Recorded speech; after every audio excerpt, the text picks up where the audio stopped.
Hi everyone. So thanks for the introduction. My name's John Mitchell. I'm from a recycling consultancy. Today I'll talk a bit about who we are. I'll go into the miracle of plastic and then go through and talk about the challenges that we're facing in the industry at the moment and why plastic is actually, I think, a very good material, but it's just the way we manage it as humans.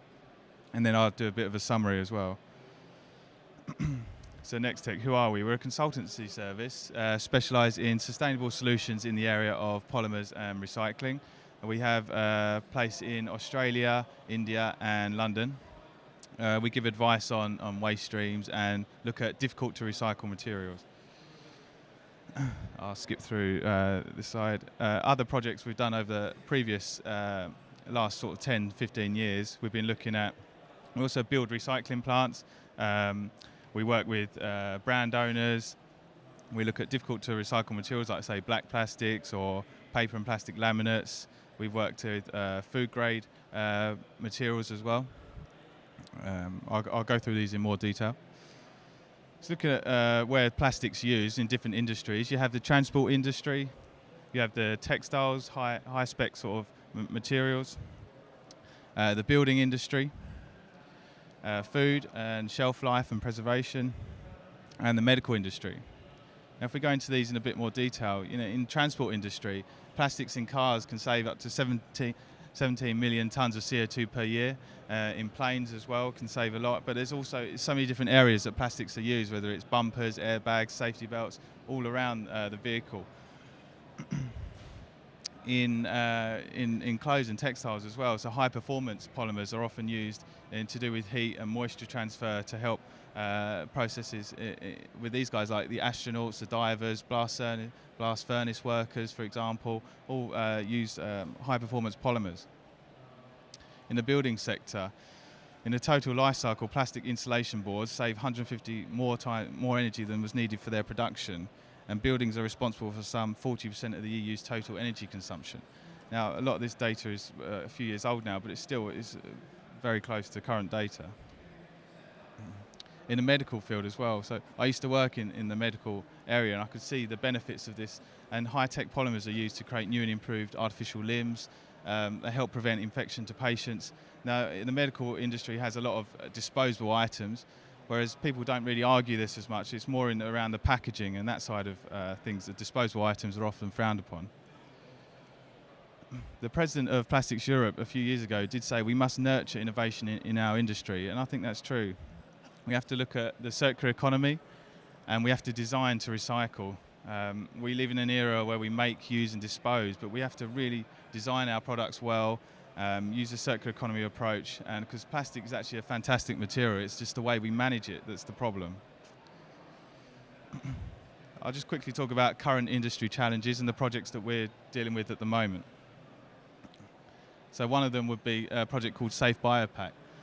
Now this is developing a new sustainable packaging with a company, with a few people in Malaysia, and we're looking at basically a concept of new active packaging. So we're preventing a pathogen like microbial growth, so things like meats and vegetables that carry a lot of bacteria as well. So we're looking at new high performance packaging that's also cost effective, that can prevent things like food poisoning and that sort of thing. I'll just show you a quick video of how packaging, how useful it is, and polymers. So what happens with sort of barrier packaging and it's all about shelf life.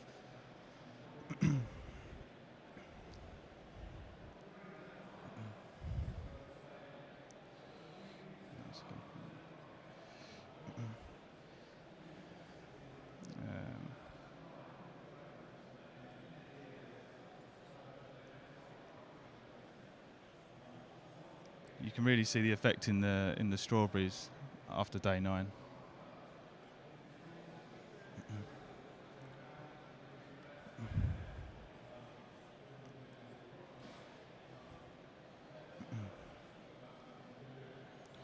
So this is what plastic can do with food, and so to prevent food wastage, for example.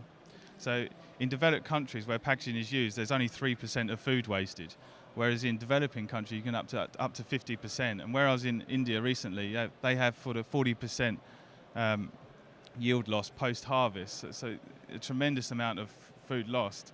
So we're working with a project with them, looking at creating basically packaging to help prevent through transport and things, because they don't have a cold supply chain, cold storage chain, if you like. So we're looking at a project there and improving plastic, but we don't just sort of give them plastic, we look at their whole waste stream. So we look at recycling it at the end and introducing that, and introducing waste management techniques as well.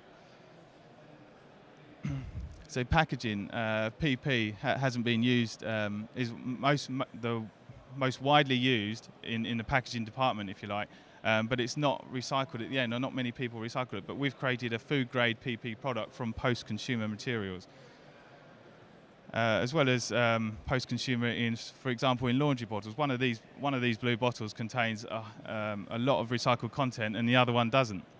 But the consumers would happily pay for the one with the recycled content. But brand owners need to be claiming back, need to be calling for their material, and we need to incentivize people as well. So they need to include recycled material in their packaging. Black trays can now be recycled. So we created detectable black plastic. So anyone that says black plastic cannot be recycled, well, actually can. This technology has been around for 8 to 10 years, and we can now sort that in the recycling stream. A new project that you're going to be seeing, because currently in a recycling centre you have you can detect by polymers and colour, but you can't tell by recent applications. So now in the future you're going to see marked packaging, so you can interface with consumers. They can learn more about the packaging, how it's recycled, but then you can also you can tell whether it's been used for food use or non-food. So we can separate, or brand owners can have their own material back, if you like. And I'll just show you the first few seconds of the video just to show you this happening in a recycling centre using fluorescent markers. And this is travelling at 3 meters a second. This is how a lot of bottles are sorted. So we can pick out, we can now separate an extra dimension, if you like, so food use to non-food. I'll just move on to another thing. For example, the coffee cup. These are, again, millions of these are used every day. And why aren't they recycled? Because you have, say, for example, plastic bottles, aluminium cans are recycled, but this material is a very good material as well. It's designed to be disposable, and the only reason, due to contamination, it's deemed as low value, but we specialised in sort of taking from low value waste and producing something into a valuable resource, if you like. So we've created, from coffee cups, we've created tables, chairs, construction products, building products, pallets. And the R cup that the gentleman showed before was actually made by us. So we've developed material for that.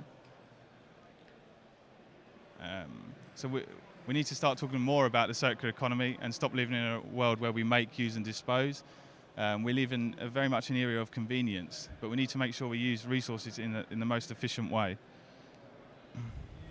So I just wanted to summarise quickly by saying, you know, that plastics are all around us, but we need to encourage innovation and put a value on this valuable resource. Brand owners need to start calling their material back and introducing recycled content. We need to work with the environment and integrate into developing countries and with the appropriate management and waste management. We need, because plastic waste can be recycled back into plastic, into other polymers, or turned into energy. So there's always an end destination. We need to apply the circular economy approach, and we need to design to recycle. And that's pretty much all I was going to say, really. Thank you very much. Round of applause, Jonathan. Yeah.